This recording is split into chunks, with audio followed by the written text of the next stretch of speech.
빅데이터로 세상을 이해하는 시간, 데이터 세상 속으로 그 포문을 열어봤습니다. 지난 한 주 한국 사람들은 무엇에 관심을 가졌을까요? 굿땡 트렌드 검색어를 통해서 그 관심사를 낱낱이 파헤쳐보도록 하겠습니다. 지금 제 옆에는 트렌드 알림이 김은경 아나운서 나와 있고요. 안녕하세요. 안녕하세요. 또 전재소 기자님도 나와 계십니다. 안녕하세요. 네, 반갑습니다. 자, 굿땡 트렌드에서 지난 한 주간 사람들이 많이 관심을 가졌던 단어 5위부터 알아보겠습니다.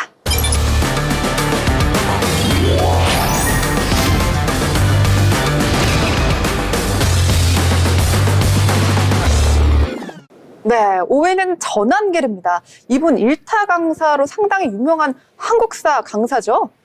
네, 맞습니다. 전한길이 정치적으로 가장 크게 지금 인터넷에서 화두가 되고 있는데요.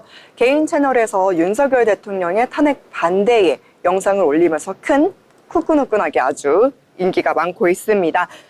윤석열 대통령의 탄핵 심판을 담당하는 헌법재판소 재판관들과 더불어민주당을 비판했는데요. 탄핵 반대와 더불어서 선관위 부정선거, 음모론을 제기한 영상에 대해 민주당과 전 씨를 고소했고요. 전 씨에게 역사 공부부터 다시 해라라면서 공개 비판을 했습니다. 네, 후끈후끈하게 인기가 많다라는 발언은 조금 잘못된 발언 같고요. 논란의 중심에 서 있는 그런 인물이죠. 이 공무원들의 스승으로 불리시는 분이기 때문에 영향력이 상당할 것 같다라고 생각이 드는데, 기자님, 이분 연봉이 무려 60억이에요. 엄청나죠. 60억. 일타 강사입니다. 그런데 구급 시험이 지금 2달밖에 남지 않은 상황이어서 제자들은 지금 우리 내팽개치고 뭐 하는 거냐 이런 식으로 반발을 하고 있고, 그래서 한국사 이제 카페에 이제 탈퇴자가 속출하고 있다라고 듣고 있습니다.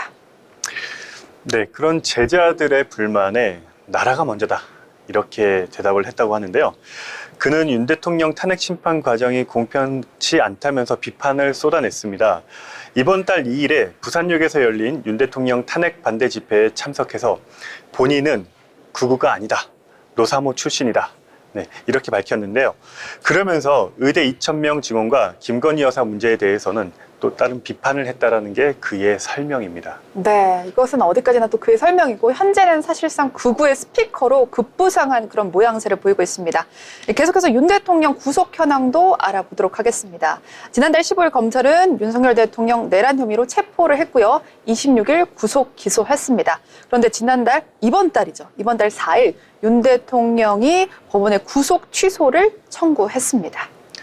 네, 내란 우두머리 혐의로 구속 기소된 윤석열 대통령의 형사재판이 오는 20일 시작됩니다.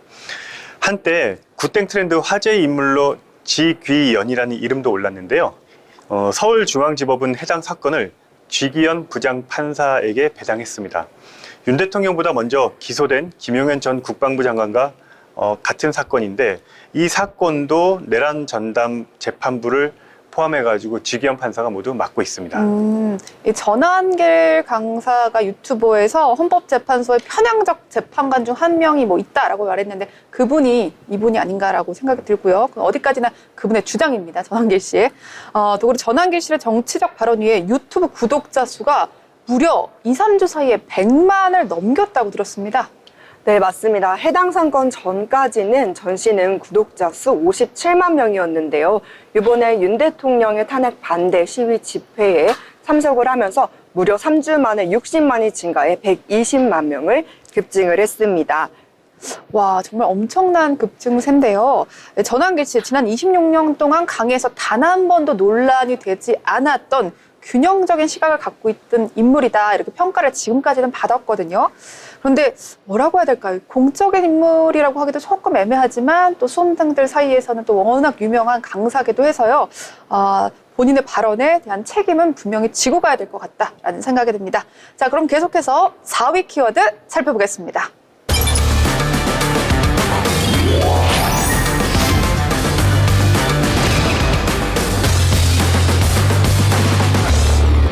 네, 에어 부산입니다. 우리 얼마 전에 있었던 비극적 참사죠. 재전공 사태가 연상돼서 마음이 무거워지는데, 이번 사건은 어떤 사건인가요? 네, 지난 1월 28일 22시경 김해 국제공항에서 에어부산 항공기에서 화재가 또 발생을 했습니다.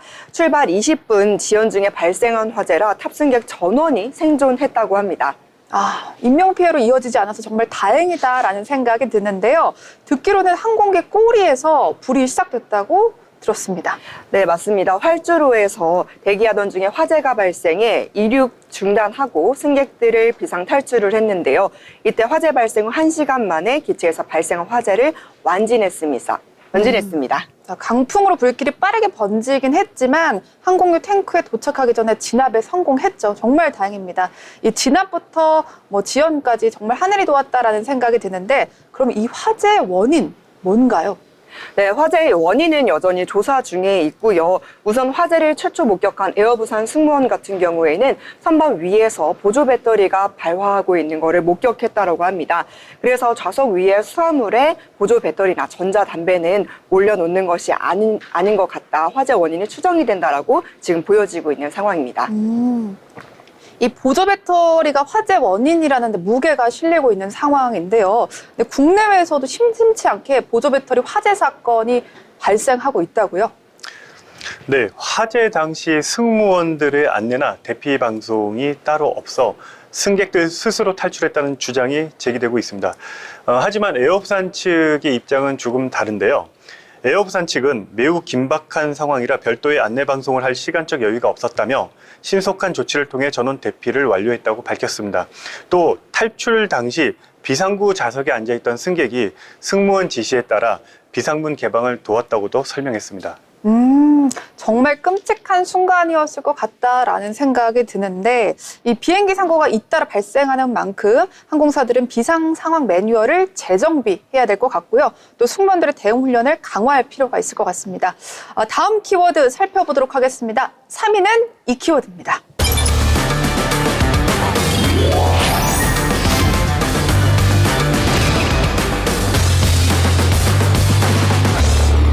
네, 토트넘 대 이프 엘피스 볼입니다. 정말이지 지난주에 이어서 계속해서 토트넘, 이 축구 관련된 키워드가 상단에 오르고 있는 것 같아요, 기자님. 네, 축구는 저희 굿땡 트렌드에서 매주 빠질 수 없는 키워드죠. 아무래도 이 굿땡 트렌드 주 이용층이 청년층이다 보니 그런 것 같습니다. 여기에 벌써 16강이 진행되고 있는 유로파 리그에서 토트넘의 캡틴 손흥민 선수의 활약상이 가장 궁금해서일 것 같습니다. 김하나께서 경기 결과를 좀 설명해 주시죠. 네, 지난 31일 손흥민이 속해 있는 토트넘과 그리고 이프 엘프스부리의 경기가 진행이 되었는데요. 3대 0으로 토트넘이 승리를 거머쥐었습니다. 이번 경기에서도요, 토트넘 이제 손흥민 선수에 대한 경기력에 대한 찬사가 막 정말이지 쏟아졌습니다. 근데 활약 시간이 무려 45분이에요. 짧은 시간 안에 이제 엄청나게 임팩트 있는 활약을 보인 것 같은데요. 네, 비록 중앙에서의 마무리가 아쉬웠지만 손흥민 선수 총 11번의 드리블 끝에 10번을 성공을 해서요. 이프 엘피스부리의 수비를 완벽하게 물러쳤습니다. 11번 중에 10번의 수비가 성공이 됐다 그러면 45분 내내 손흥민만 보였을 것 같다 이런 생각이 드는데 폭발적인 활약 덕분에 이 토트넘도 계속해서 상승세를 유로파 리그에서 타고 있는 것 같습니다. 네, 맞습니다. 이번 승리로 토트넘 호스퍼는 5승 2무 1패로 4위에 올랐는데요. 이번을 계기로 유로파 리그 16강 직행 티켓을 거머쥐었습니다. 네, 반면 엘프스보리는 최종 26위를 기록을 했는데요. 최종 탈락이라는 고배를 마셔야 했습니다. 하지만 이후 스웨덴 리그랑 친선 경기를 통해서 재정비한 후 다음 유럽 대회를 준비할 예정이라고 합니다. 네, 맞습니다. 앞으로 유로파 리그에선 총 36개의 팀이 추첨을 통해 정해진 대전에서 경기를 진행할 텐데요. 선수들의 발끝에서 일어날 뜨거운 경기들 너무나도 기대되고 있습니다. 네, 다음 이 시간에도 우리 손흥민, 캡틴 손흥민이 좋은 경기력을 낸다면 또다시 한번 키워드에 오를 것 같다라는 생각이 듭니다. 자, 그럼 계속해서 2위 키워드 만나보겠습니다.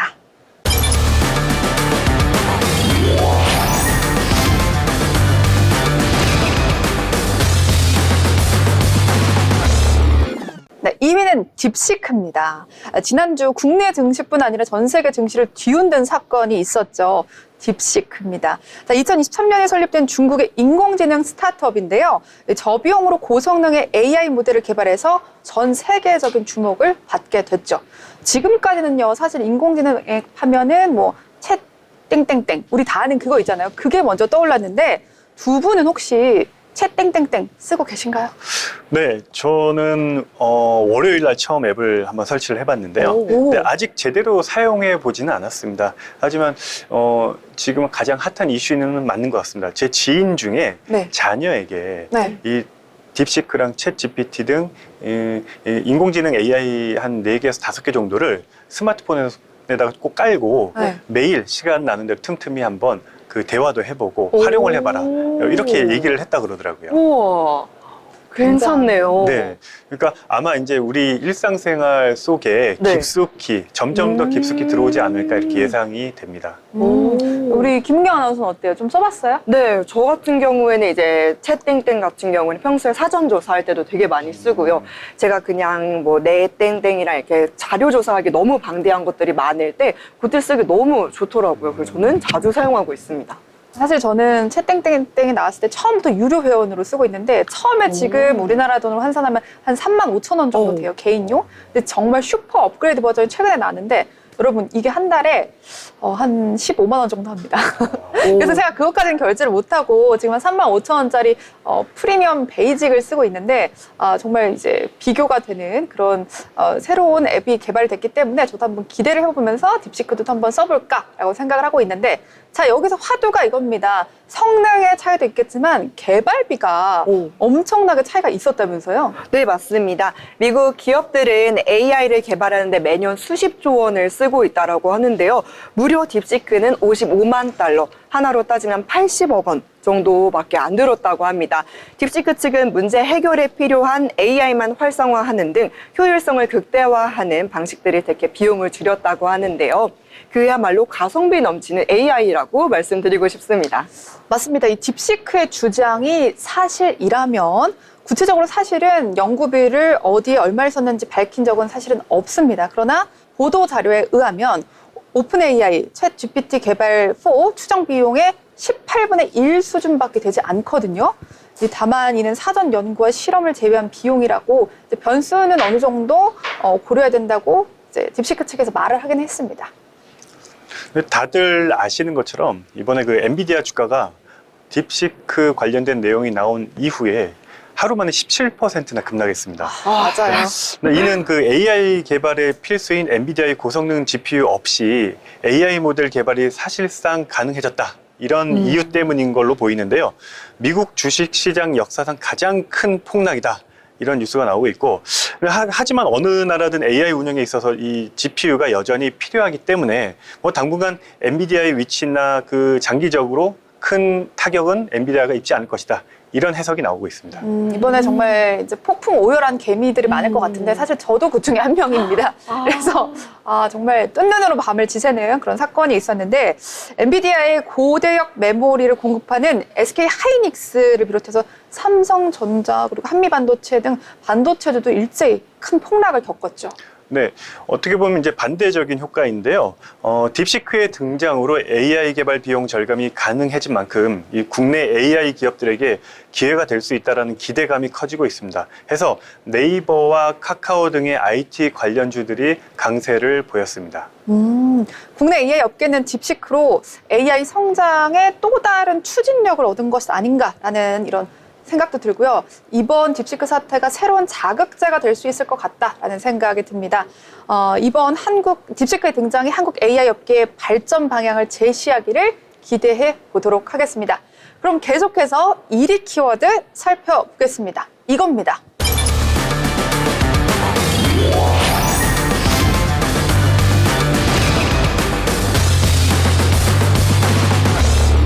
네, 굿땡 트렌드 1위는 오요 안 납니다. 최근에 또 참담한 사건이 들려왔는데요. MBC의 전 기상캐스터였죠. 안타까운 소식 이제 부탁드립니다. 네, 오유한나 씨는 2024년 9월 15일 향년 28세 나이로 사망했는데요. 이후 12월 10일에 부고를 전해했습니다.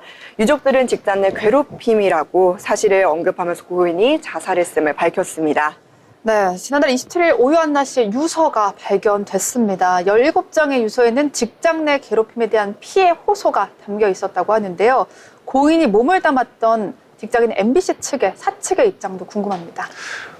네, 지난 28일 MBC 측은 고인이 자신의 고충을 관리 책임자들에게 알린 적이 없다는 입장을 밝혔습니다. 그리고 31일 진상조사위원회를 구성해 오 씨의 사망 원인과 진실을 조사하겠다고 했습니다. 네, 근데 유족들의 의견은 사측과는 조금 다른 모양새를 보이고 있는데요. 고인이 생전에 MBC 관계자 4명에게 자신의 피해를 호소하는 내용을 녹음한 파일이 있다, 우리가 갖고 있다라고 밝혔고, 또 4명과 각각 피해를 상담하는 대화가 고스란히 다 녹음이 되어 있기 때문에 오요한나 씨가 사실 특정 기상캐스터에게 당한 괴롭힘을 털어놓고 앞으로 회사 생활 어떻게 해야 되냐라는 조언을 구하는 그런 내용이었다고 합니다. 이게 이제 사실 유족 측의 설명인데 SOS를 분명히 쳤지만 MBC 측에서 이것을 무시했다라는 게 이제 이야기죠. 근데 기자님 생각은 어떠세요? 이번 사안은 좀 특이한 사안이기도 하지만 좀 심각하게 받아들여야 될 것 같습니다. 왜냐하면은 언론사, 그것도 신뢰도가 생명인 공중파 방송사에서 그 직원 간에 발생한 사건으로 보이고요. 그만큼 큰 충격을 주고 있습니다. 만약 다른 곳에서 이 같은 문제가 발생했다 하면 MBC는 과연 어떻게 보도를 했을까요? 그래서 이런 점을 한번 되짚어 봐야 되지 않을까 싶습니다. 네, 뼈가 있는 이야기인 것 같습니다. 이 굿땡 트렌드에서는 한때 오요한나 씨의 연관 검색어로 오요한나 가해자, 오요한나 4명이라는 키워드가 뜨기도 했었는데요. 그래서 4명의 가해자가 지금 주목받고 있는 상황이어서 검색량이 한때 이렇게 폭발하는 그런 모양새를 보이기도 했습니다. 네, 그렇습니다. 고인의 유가족들은 직장 내 괴롭힘의 가해자로 총 4명을 지목을 했는데요. 그리고 이들이 어떤 식으로 직장 내 괴롭힘을 진행을 했는지 카톡 캡처본도 같이 공개하면서 언급을 했습니다. 사측에서 진상조사를 또 꾸몄다고 하니까요. 이런 참담한 사건이 났을 때는 MBC가 유가족들 그리고 피해자의 마음을 헤아리면서 진정성 있는 조사를 하면 좋겠습니다. 지금까지 데이터로 살펴본 한 주간의 국내 트렌드였습니다. 네, 지금까지 국내 트렌드를 알아본 데이터 큐레이터 김은경 아나운서였습니다.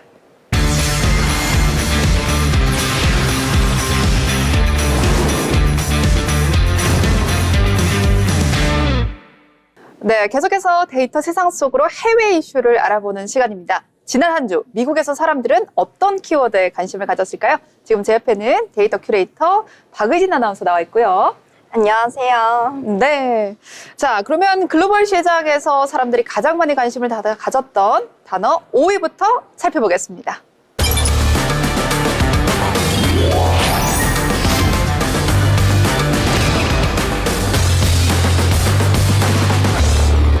관타나모만입니다.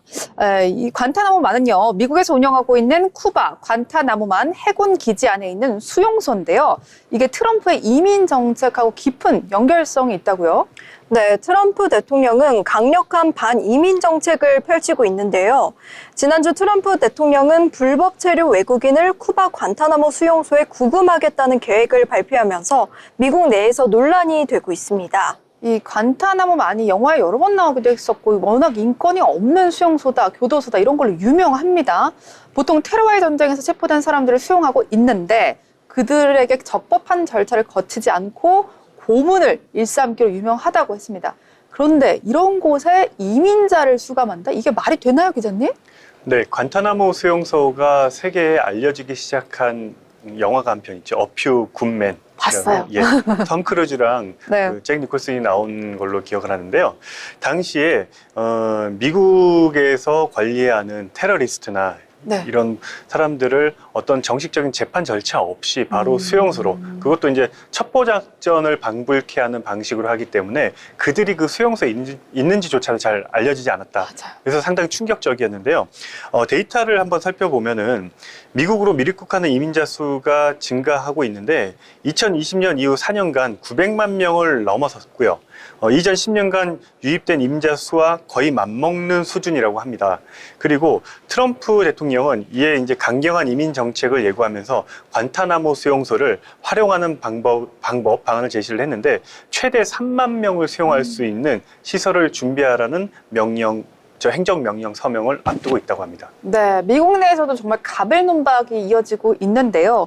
불법 이민자 문제에 대한 강경한 대응을 지지하는 것도 있는 반면에 다른 한편에서는 인도적 관점에서 이거 너무 심각한 문제다라는 이야기도 나오고 있습니다. 이런 상반된 반응은 미국 사회 내 이민자 문제에 대한 뿌리 깊은 어떤 갈등을 내포하고 있는 것 같아요. 네, 아까 앵커님께서도 잠깐 언급하셨지만 관타나모 베이는 비인도적인 수용소 운영 문제로 국제사회에서 비판을 받았습니다. 이곳은 9.11 테러 이후 미국이 테러 용의자들을 수용하기 위해 설립한 군사 감옥인데요. 수감자들은 정식 재판 없이 장기간 구금되고 고문 의혹과 인권 침해 논란이 끊이지 않고 있습니다. 오바마 정부, 바이든 정부는 폐쇄를 추진 중에 있었고 트럼프 정부는 유지하려고 하고 있습니다.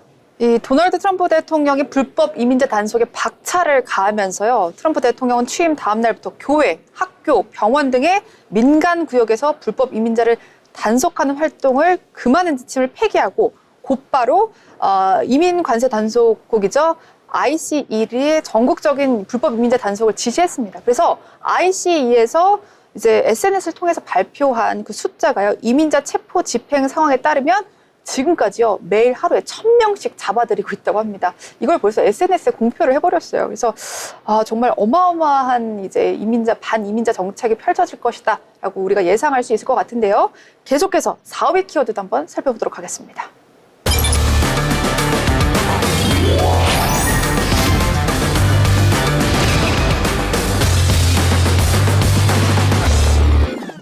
네, 이름의 약자가 나왔는데요. 너무 길어서 로버트 프랜시스 케네디 주니어입니다. 이 케네디 대통령의 조카죠.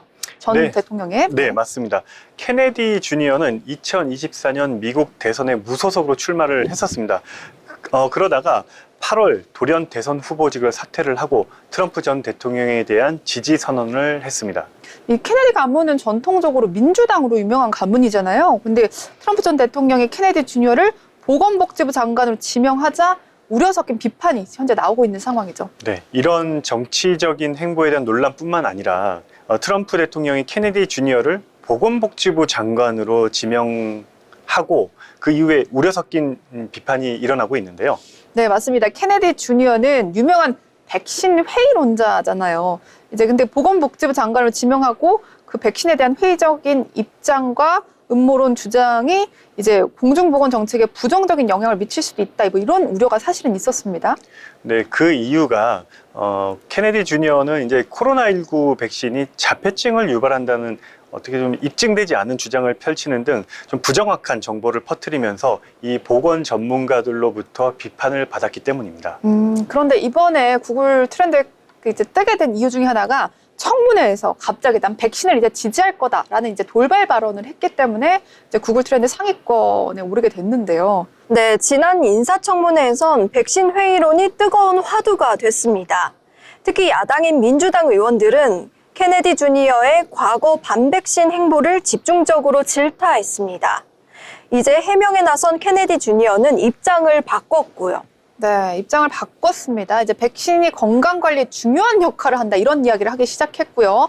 나도 백신을 맞았다 이런 발언을 이제 다시 또 시작을 했는데 오랫동안 본인이 펼쳐왔던 주장을 청문회에서 360도 바꾸면서 화제의 단어에 오르게 된 거죠. 네, 청문회장에 있던 일본 청중은 거짓말을 한다고 소리치면서 퇴장을 당하기도 했고요. 케네디 전 대통령의 외동딸 캐롤라인 케네디는 전 주일 대사인데요. 사촌인 케네디 주니어를 복지부 장관으로 인준해서는 안 된다고 상원에 촉구했습니다. 가족끼리도 또 피 튀기는 전쟁을 하고 있다라는 생각이 드는데 가족이 지금까지 이제 여겨온 소중한 가치를 배반하는 일이다라고 해서 공개적 비판을 이어가고 있죠. 네, 맞습니다. 캐롤라인 케네디는 그가 과거 헤로인 등 마약을 투약했고 다른 가족들까지 마약 중독의 길로 이끌었다고도 폭로했습니다. 또한 권력에 중독된 포식자라고 표현했고요. 가족의 유산과 비극을 정치적 이득을 위해서 이용하면서 트럼프에게 일자리를 구걸했다고 비난했습니다. 네, 이번 인사청문회 이후 입장을 선회한 케네디 주니어가 상원 인준을 통과할 수 있을지 귀추가 주목되고 있는 상황입니다. 자, 계속해서 3위 키워드 살펴보겠습니다.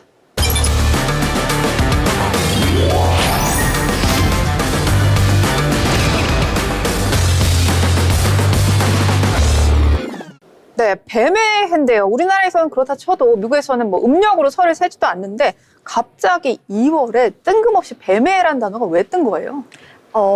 이게요, 게임 이름인데요. 굿땡에서는 설날의 뱀의 해를 맞이해서 스네이크 게임이 포함된 두들을 지난 29일에 제공했고 이에 따라 검색량이 급증했습니다. 그런데 두들, 되게 생소한 단어라고 생각하는데 기자님 혹시 들어보신 적 있으신가요? 들어는 봤습니다. 네, 이 특별한 날이나 이제 기념일을 맞이해가지고 검색창 로고를 변형 또는 제작하는 일러스트나 애니메이션 또는 인터랙티브 게임을 말하는 거죠. 구글 검색창에 스네이크를 입력하면 상단에 게임 시작 옵션이 나타나고 직접 플레이를 할 수 있는 걸로 확인됐습니다. 지금 화면 보니까 굉장히 단순한 게임일 것 같다는 생각이 드는데요. 사실 29일에 출시된 게임인데 지금 제가 검색해도 가능할까요? 할 수 있을까요? 지금도 충분히 가능하긴, 제가 들어오기 전에는 아직 확인을 안 해봐가지고, 근데 당연히 가능할 것 같습니다. 네, 지금 현재도 플레이할 수 있고요. 구글 검색창에 스네이크를 입력하면 게임 시작 옵션이 나타납니다. 보드의 방향키를 사용해서 뱀을 조종하고 먹이를 먹어서 점수를 획득하는 전통적인 스네이크 게임과 유사하다고 합니다. 일일 도전 과제 등 새로운 요소도 추가되었다고 하니까 다 함께 해봐도 좋을 것 같아요. 그러니까 이 게임이 단순한 게임이기도 한데요. 어릴 적에 했던 게임이 이제 생각날 것 같기도 하고, 오늘 집에 들어가서 한번 해봐야 되지 않을까, 뭐 이런 생각도 드는데, 다음 바로 2위 키워드로 넘어가 소개해 주시죠. 네, 그럼 2위 키워드 한번 살펴보도록 하겠습니다. 2위는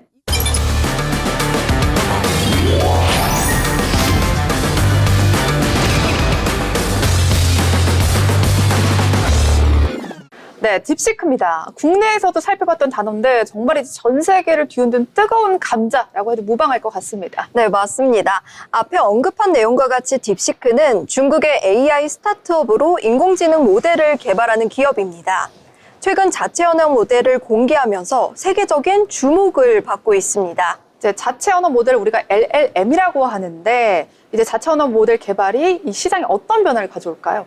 자체 언어 모델을 개발한 건 단순한 AI 연구 성과를 넘습니다.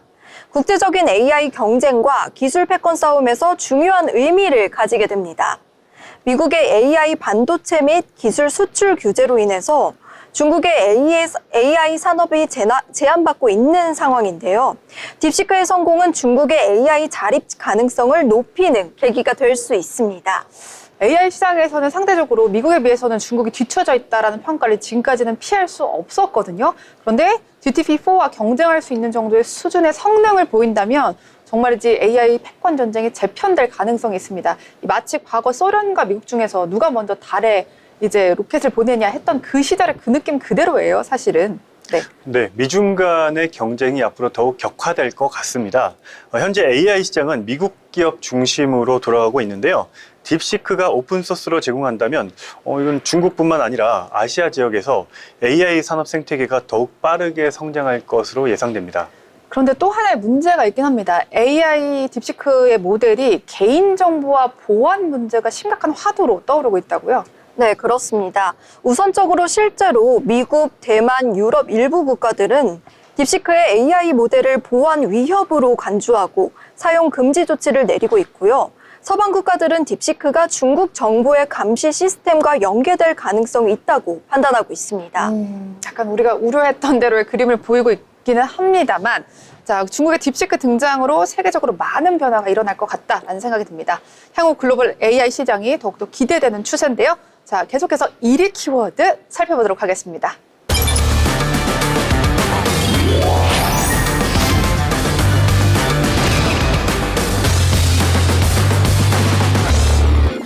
네, 비행기 충돌이라는 단어입니다. 정말 전 세계적으로 이제 우리나라를 비롯해 전 세계적으로 비행기 충돌, 추락 사건이 굉장히 많이 일어나고 있는 것 같아요. 네, 최근 세계적으로 몇 건의 비행기가 추락 사고가 발생하면서 많은 세계 각 국민들의 우려가 있습니다. 주요 사고로는 미국 워싱턴 DC 인근 여객기와 군용 헬기 충돌 사고인데요. 이 사고로 두 항공기에 탑승한 67명이 전원 사망한 것으로 추정됩니다. 사고 원인에 대한 조사는 아직 진행 중이고요. 정확한 경위는 아직 밝혀지지 않았습니다. 네, 정말 안타까운 사고입니다. 해당 여객기에는 전현직 피겨스케이팅 선수와 코치 약 20명이 탔었다고요, 기자님?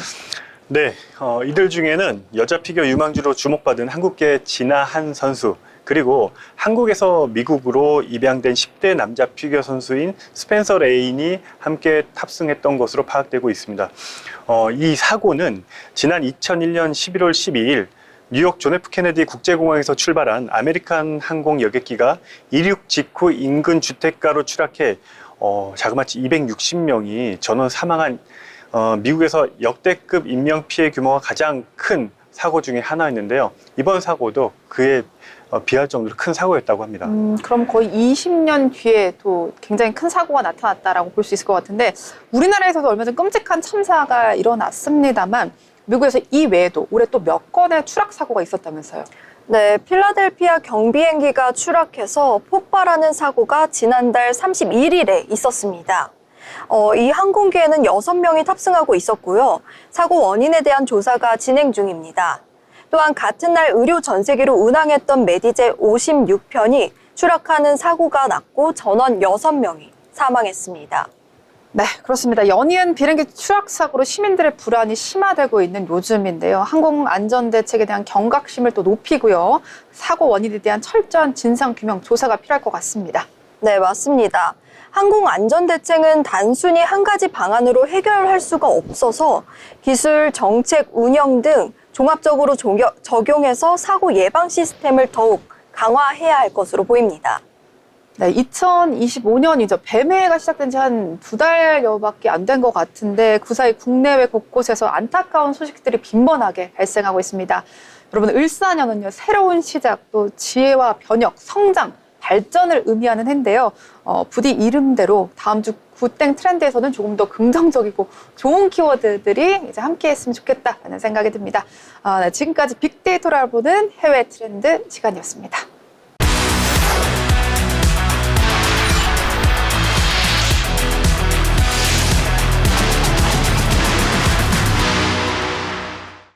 네, 전재수 기자의 취재 수첩 시간입니다. 기자님, 오늘은 어떤 거 준비해 오셨나요? 네, 오늘도 애청자들께서 상당히 많은 관심을 가질 만한 내용으로 준비해 왔고요. 먼저 두 분께 여쭤보고 싶은데 혹시 돌을 믿으십니까? 저는 돌을 믿기 위해 최근에 인도에 가서 명상까지 하고 왔습니다. 아, 대단하십니다. 네, 저는 가끔 절은 방문합니다. 아, 저를 믿으신다. 예, 그렇습니다. 오늘 이야기인데요. 종교 하면은 두 분은 어떤 부분이 가장 먼저 떠오르세요? 맹목적 신앙? 맹목적 신앙. 네, 가끔 좀 너무 맹목적인 거 아닌가라는 생각이 좀 들긴 해요. 네. 삶의 방향을 좀 정해줄 수 있는? 그렇죠. 우리가 말씀하신 대로 이제 그런 부분들을 어떤 이제 신앙적인 힘으로 이겨내고자 찾는 것이 바로 이제 종교인데, 네. 종교를 믿는 분들 대부분이 이제 기도나 불공을 드리면서 가장 많이 하는 것들이 있습니다. 바로 이제 헌금 또는 이제 시주라고 표현을 하는데요. 이런 명목으로 돈을 내는데 지금 대한민국에서 가장 유명한 사찰 중에 한 곳에서 종무원, 그러니까 그곳에 근무하는 직원이죠. 이 시주돈을 횡령했다라는 의혹으로 경찰 수사가 진행되고 있다는 내용을 소개해 드리려고 합니다. 와, 해당 종교시설에 근무하는 직원이면 사실 신자이기도 할 텐데 이 돈을 횡령한 의혹이 있다. 이거 사실 저는 조금 믿기지 않거든요. 근데 이제 지금 화면에 준비한 자료가 떠올랐습니다. 네, 자료 화면을 한번 보시면요. 사찰 전현직 직원의 수상한 부동산 거래 국세청 수사 의뢰 이렇게 돼 있는데요. 제목은 저렇게 돼 있고 그 내용을 간략히 정리를 해드리면은 서울에 있는 대형 사찰, 이제 잠시 후에 어떤 사찰인지가 나옵니다. 네. 대형 사찰에서 근무하는 전 직원 최모 씨, 그럼 정모 씨가 이 횡령을 했다는 의혹으로 경찰 수사를 국세청에서 의뢰를 한 건데요. 최모 씨 같은 경우에는 마포 소재 오피스텔 세 채를 사들였고요. 여기에 쓴 돈이 4억 8천만 원 정도 됩니다. 그리고 같은 직원 정모 씨도 2016년 서울 노원구에 4억 3천만 원짜리 아파트 한 채를 자신의 아내 명의로 구입을 했는데 네, 이를 포함해 6년 동안 부동산 매입과 대출금 상환에 쓴 돈이 무려 6억 3천만 원 가량이 된다고 합니다. 6억 3천이요. 그러니까 대형 사찰, 그러니까 절에 근무하는 직원이 횡령 의혹으로 경찰 수사를 받는다. 이 정말 믿어지지 않는 건데 이분 불교 신자 아니에요? 어떻게 경찰 수사까지 받게 됩니까, 이게? 그렇죠. 저도 이제 취재하면서 좀 의구심이 많이 들었는데, 이 해당 보도에 따르면 국세청이 경찰에 수사 의뢰를 하게 된 배경이 있습니다. 바로 사찰 직원들이 부동산 매입에 사용한 돈의 출처가 불분명하다. 이 점으로 이해하시면 될 것 같습니다. 그렇군요. 근데 네. 최 씨가 근데 5년간 아무리 뭐 직원이 월급이 많다고 해도 5년간 한 푼도 안 쓰고 모았다고 해도 5억은 모으기는 쉽지 않았을 것 같아요. 그렇죠. 제가 해당 사건을 취재하는 과정에서 파악하게 된 최 씨의 연봉은 세금 한 푼 떼지 않고 또 한 푼의 생활비 지출 없이 전부 저축을 해도 이 오피스텔 세 채를 매입할 수는 없어 보였습니다. 네. 그리고 취재를 하면서 만난 이 관계자들도 최 씨의 연봉, 그러니까 현재 절에서 근무하는 그분의 이제 현재 위치, 그다음에 직무를 봤을 때, 고려했을 때 오피스텔 세 채 구입하기 어려울 것이다 이렇게 지적을 했고요. 이제 물론 사찰마다 다소 차이는 조금씩 있겠으나 보통 사찰에 근무하는 직원들의 경우 고액의 연봉보다는 아무래도 종교이다 보니까 본인들이 믿는 교를 위해 이제 봉사를 하는 그런 그렇죠. 측면이 좀 많이 고려된다고 합니다. 자원봉사 하시는 분들도 사실 직원 중에 굉장히 많습니다. 근데 최 씨 말고도 이 사건에 또 다른 사람 정 씨도 연루가 되어 있다면서요. 네, 그렇습니다. 정 씨의 경우도 비슷한데요.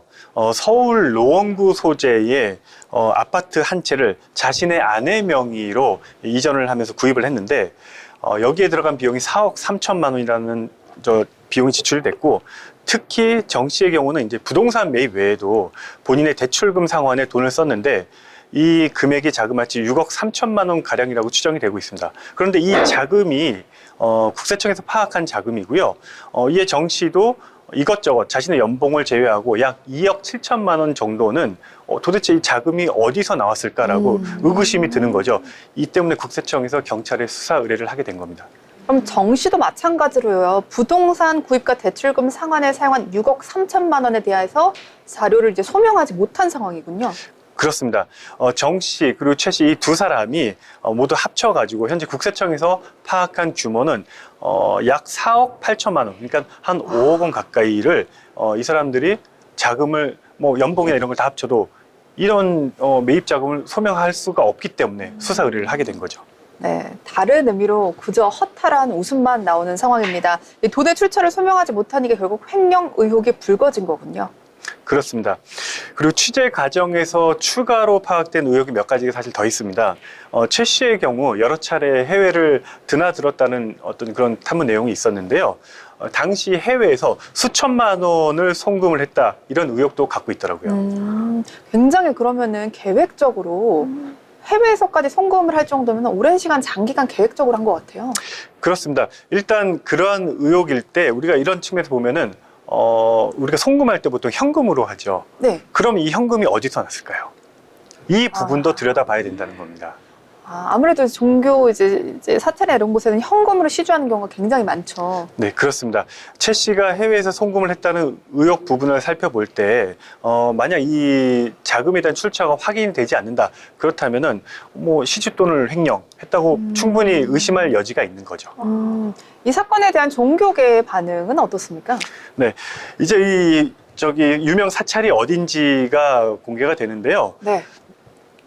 조계종 종단 개혁을 지향하며 설립된 불교인들 네트워크인 참여불교 제가연대, 그리고 거기에 이제 교단 자정센터라는 곳이 긴급 논평을 냈습니다. 근데 이제 작년, 그러니까 이게 한 1년 가까이 된 사건인데요. 작년 이맘때 이런 그 논평을 냈는데, 교단 자정센터는 논평을 통해서 조계종 총무원장 진우 스님에게 자체 감사를 실시를 하고 결과를 공개 발표하라고 요구했습니다. 또 센터는 직원 횡령이 벌어진 곳을 조계사로 특정하고 10만 명 이상의 신도가 시주한 돈이 횡령됐다면 조계종의 재정, 삼보 정제가 허술하게 관리되고 있다. 이렇게 꼬집고 진상 규명을 촉구했습니다. 이 외에도요, 추가로 취재하신 내용이 또 있으시다고요? 네, 이 외에도 이제 그 불교 신자들의 의구심이 들게 하는 몇 가지 내용이 더 있었는데요. 우리가 사찰에 가면은 보통 그 사찰에 건물이 여러 개가 있죠. 뭐 네, 대웅전이니, 네. 그 다음에 극락전, 이런 여러 건물이 있는데 그 안에는 다양한 표정을 짓고 있는 부처님 상들, 그러니까 금상, 불상이라고 하죠. 상들이 모셔져 있는데 보통 신도들이 그곳에서 절을 하기 전에 이제 공양이라는 걸 합니다. 네. 들어보셨나요? 네. 네. 저도 했었어요. 아, 사실 그랬어요. 저희 할머니가 불교였어서 가서 그러시군요. 이렇게 조금씩 공양을 몇 번 드린 그러면 적이 있습니다. 보통 이제 공양의 방식이 있는데 현금 또는 공양미라 그래서 쌀을 공양 그쵸. 바치는 경우도 있고요. 또는 우리가 이제 기와라든가 연등을 구입을 해가지고 걸어놓거나 이렇게 하는 네. 예, 그런 기부하는 방식들이 있는데 네. 취재 과정에서 나온 또 다른 의혹은 보통 이런 공양미, 그 다음에 연등과 기와를 구입을 해가지고 본인들의 생년월일, 이름을 적고 한 이런 행위를 위해서 네. 신도들이 현금을 쓰게 됩니다. 그쵸. 그렇죠. 예. 신도들이 또 여기에 이제 불전함에도 현금을 넣고 이런 이제 일들이 있는데, 기도용품 구입, 그 다음에 이렇게 시주돈에 돈을 넣는 이런 부분들이 있어서 사찰 입장에서는 이게 일종의 기업이라고 치면은 수입이 되는 거죠. 그럼요. 네. 그럼 이런 수익금은 사찰의 살림살이에 사용이 되는데요. 일부 신도들은 이런 기도용품 수익금이 제대로 관리가 되고 있는지 또 행여 이 부분에서도 이번 사건을 통해서 비춰봤을 때 횡령이나 또 부정한 일이 발생하지 않았는지 살펴볼 필요가 있다 이런 목소리를 내고 있습니다. 아까 말씀해주신 이제 공양을 드릴 때 저희가 현금을 올려놓잖아요. 근데 사실상 그런 것들이 주지 스님의 용돈으로 공공연하게 암암리에 쓰이고 있다면서요. 네. 맞습니다. 이 용채라고 혹시 들어보셨나요? 그건 처음 들어봐요. 처음 들어보시죠? 주지 스님의 용돈이다 이렇게 이제 관행적으로 부르고 있는데요. 네. 보통 이제 우리 시주돈 그리고 기도용품을 구입할 때 들어가는 이제 여러 가지 비용들, 그러니까 사찰들의 수입원 중에 이제 하나인데 네. 이런 부분에서 들어오는 수입들이 바로 이제 주지 스님의 용돈으로 쓰인다라는 게 이제 관행처럼 굳어져 있어요, 사실은. 근데 이런 부분인데 우리가 최근, 그러니까 작년 한 해 대한민국을 좀 시끄럽게 했던 뭐 검찰의 특활비 이런 정도로 생각하시면 돼요. 그러니까 사용처가 사실은 뭐 불분명하고 어디에 쓰여 있는지 이렇게 굳이 얘기하지 않아도 되는 명목의 이제 명분의 돈들을 이제 얘기를 하는데요. 사실상 이게 눈먼 돈이라는 거죠. 그쵸. 예, 그래서 신도들의 불심이 담긴 소중한 시주돈이 뭐 마치 관행처럼 주지 스님의 용채로 사용되거나 또 이런 부분들이 도대체 어떻게 쓰였는지 사실 알려고 하지 않았는데요. 그러다 보니까 마침 그 직원들의 그 사찰에 근무하는 직원들의 횡령 사건이 터지다 보니까 이런 부분까지도 이제 신앙심이 깊은 신자들 입장에서는 좀 의심이 되는 그런 이제 문제가 생기기 시작한 거죠. 네, 사찰 측에서 직원들의 횡령 의혹을 제대로 소명하지 않고 이번 사건을 그냥 유야무야 넘긴다면요. 종교 자체에 대한 신뢰도가 정말 떨어질 수 있을 것 같다라는 생각이 듭니다. 네, 이상 견제수의 취재 수첩이었습니다. 네. 네, 저희가 오늘 이렇게 해서 한번 이제 마무리할 시간이 되었는데요. 데이터 세상 속으로 다음 시간에는 더욱더 알차고 가치 있는 굿땡 트렌드 검색어로 돌아오도록 하겠습니다. 오늘들 감사합니다. 감사합니다. 네, 고맙습니다. 수고하셨습니다.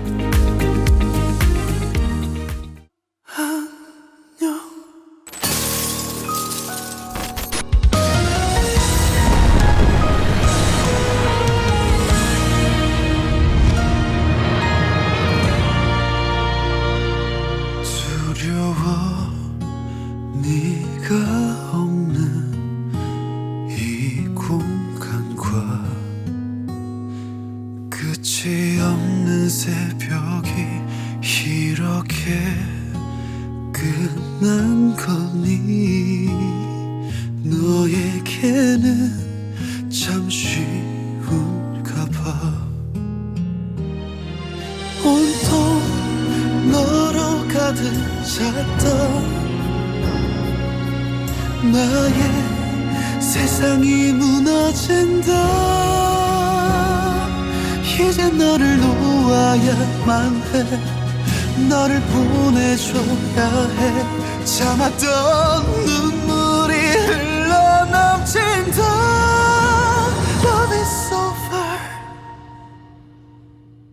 너와 나의 계절은 가고 사랑은 날 잔인하게 태워버리고 죄만 없는 아픈 사랑이 오늘도 날 자꾸 울게 해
너를 더는 예전 같지 않단 걸